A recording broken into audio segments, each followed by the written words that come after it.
নমস্কার সম্মানীয় দর্শকবৃন্দ, আজকে আবার আপনাদের সামনে নতুন ভিডিও নিয়ে চলে এসেছি।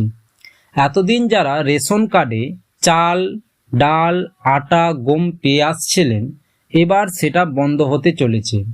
তার বদলে কেন্দ্রীয় সরকার আপনাদের নিজস্ব ব্যাংক অ্যাকাউন্টে টাকা পাঠিয়ে দেবে রেশন দ্রব্য কেনার জন্য, এবং এই নিয়ে যে রাজ্য সরকারের কোনো আপত্তি নেই সেটা কিন্তু একটি নিউজে প্রকাশিত হয়েছে। রাজ্য সরকারের তরফ থেকে জানানো হয়েছে যে রেশন কার্ডের সাথে ব্যাংক অ্যাকাউন্টে লিঙ্ক করার ক্ষেত্রে কোনো আপত্তি নেই, এবং এই নিয়ে অনেকগুলি শর্ত দিয়েছে রাজ্য সরকার ও কেন্দ্র সরকারের থেকে। সেই নিউজটিতে কি প্রকাশিত হয়েছে, আপনাদের কি কি শর্ত পালন করতে হবে, তবে সেটা কি সত্যি যে রেশন কার্ডে আর রেশন পাওয়া যাবে না, তার পরিবর্তে কি ব্যাংক অ্যাকাউন্টে টাকা পাঠাবে কেন্দ্র সরকার, টাকা দিলে কবে থেকে দেবে, কবে পাওয়া যাবে, সব কিছুই এই ভিডিওতে জানতে পারবেন। তার জন্য ভিডিওটিকে শুরু থেকে শেষ পর্যন্ত দেখার অনুরোধ রইল। আর চ্যানেলে যদি নতুন হয়ে থাকেন তো চ্যানেলটিকে সাবস্ক্রাইব করে পাশে থাকা বেল আইকনটিও প্রেস করে দেবেন, এবং ভিডিওটি ভালো লাগলে একটি লাইক করে বন্ধুর সাথে শেয়ার করে দেবেন। তো ভিডিওটি শুরু করা যাক।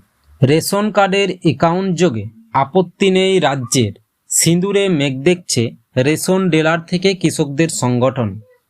28শে ফেব্রুয়ারি কেন্দ্রীয় খাদ্য সচিবের সঙ্গে রাজ্যের খাদ্য সচিবদের বৈঠক হয়। সেখানে কেন্দ্রীয় প্রস্তাব দেয় এইবার রেশন কার্ডের সঙ্গে ব্যাংক অ্যাকাউন্টের সংযুক্তিকরণ করা হোক। নরেন্দ্র মোদী সরকার রেশন কার্ডের সঙ্গে আধার সংযুক্তিকরণের প্রস্তাব দিয়েছিলেন। তাতে আপত্তি না জানিয়ে মমতা বন্দ্যোপাধ্যায়ের সরকার জানালো, আধারের মাধ্যমেই রেশন কার্ডের মালিকদের ব্যাংক অ্যাকাউন্টের তথ্য পাওয়া যেতে পারে। রাজ্য সরকারের এই অবস্থা নিয়ে সিঁদুরের মেঘ দেখছে রেশন ডিলার থেকে কৃষকদের সংগঠন। কেন্দ্রীয় রেশন কার্ডের সঙ্গে ব্যাংক অ্যাকাউন্ট যোগের প্রস্তাব দেওয়ার প্রশ্ন উঠেছিল। মোদী সরকার কি ভবিষ্যতে রেশন, চাল, গম বিলির বদলে ব্যাংক অ্যাকাউন্টে নগদ ভর্তুকির পথে হাঁটতে চাইছে? এখন রাজ্য আধারের মাধ্যমে রেশন কার্ড ও ব্যাংক অ্যাকাউন্টের তথ্য জোগাড় করে ফেলার প্রস্তাব দেওয়ার পরে রাজ্যের খাদ্য সাথী প্রকল্পের ভবিষ্যৎ নিয়েও প্রশ্ন তৈরি হয়েছে। এক্ষেত্রে রাজ্য সরকার জানাচ্ছে যে কৃষকরা ও রেশন ডিলাররা বড় ক্ষতির মুখে পড়ে যাবে। কৃষকরা তাদের ধান, গম আর সরকারকে বিক্রয় করতে পারবে না, তো কৃষকদেরও ইনকামের একটি জায়গা বন্ধ হতে চলেছে। এই নিয়ে যে দুজনের কাছেরই অসুবিধা হবে বলে কেন্দ্র সরকারের কাছে একটি চিঠি পাঠানো হয়েছে। যদি কেন্দ্র সরকার রেশন কার্ডের সাথে ব্যাংক অ্যাকাউন্ট লিঙ্ক করতে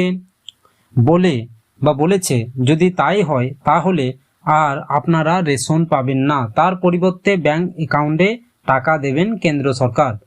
তো এই ছিল একটি ছোট্ট আপডেট। তো যদি ভিডিওটি ভালো লেগে থাকে তাহলে একটি লাইক দিয়ে বন্ধুর কাছে শেয়ার করতে ভুলবেন না। জয় হিন্দ, জয় ভারত।